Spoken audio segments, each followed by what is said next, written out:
esposa teve 4 filhos, eu acompanhei todos, não tem lugar bom, nada tá bom, nada, abraço não adianta, beijo não adianta, carinho, nada tá bom.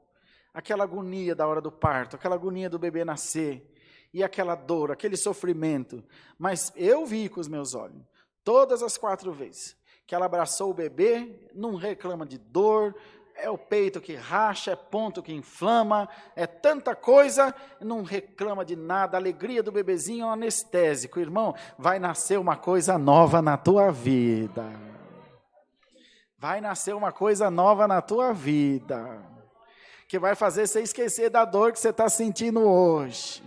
Hoje você vai dizer para a tua prova, nós estamos nos despedindo hoje aqui nessa congregação. Os irmãos vão varrer você junto com a poeira do meu sapato. Dá glória a Deus, irmão. Receba esse abraço. Não deixa só o Senhor te abraçar, não. Abraça Ele você também.